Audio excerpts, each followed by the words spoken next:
In response to a spate of child abuse cases, some resulting in death, the Japanese government this week approved a plan to legally ban parents and other guardians from physically punishing children. The government aims to pass a bill revising the child abuse prevention law during the ongoing diet session and put most of the amended laws into force by April of next year. The Japanese Diet is the governing upper house, for those of you wondering what that is. It should be noted there will be no penalties put forth for offenders. But under the envisioned changes, parents, foster parents, and welfare workers would be prohibited from physically punishing children as a means of discipline. The planned amendment would also seek to strengthen the ability of child welfare centers to intervene in abuse cases by separating staff members in charge of taking children into protective custody from those dealing with their guardians. Efforts to tackle child abuse through legal changes gathered momentum following the death in Tokyo's Meguro ward last March of 5-year-old Yua Funato, who left desperate pleas for her parents to forgive her and to stop mistreating her.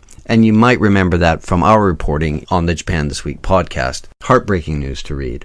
As well, there was another high-profile abuse case confirmed in Noda, Chiba Prefecture, just this past January. In both of these cases, the parents who were later arrested did not think that their behavior was actually abuse. The child welfare centers temporarily put the children into protective custody, but failed to protect their lives in the face of the parents' rejection of their efforts to intervene. The law revisions would introduce confidentiality obligations to schools, education boards, and child welfare centers after a copy of a note Mia wrote to alert her school about her abuse was actually passed on to her father by a local education board. The revelation that she had made such a plea is thought to have aggravated the father's violence. The revisions also call for the establishment of more child consultation centers.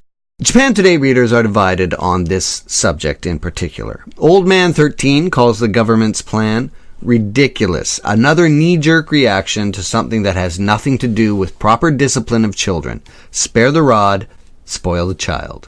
Reader Concerned Citizen comments, physical discipline should be avoided as much as possible and used as a last resort after reasonable explanation and warnings. However, there are times when some children will not respond to these, and mild and controlled physical punishment, such as a smack or swat on the covered bottom, are needed. I don't necessarily think I agree with that one, but let's move on here. Strangerland adds, I got spanked and I don't think it harmed me per se, but it's ineffective parenting. Nowhere else in life do we say that violence is an acceptable method of dealing with an inability to communicate. We also tell our kids not to hit others.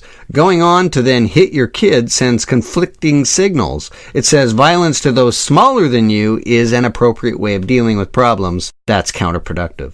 Well, I agree with that one. I don't think you can hit somebody and then say don't hit people.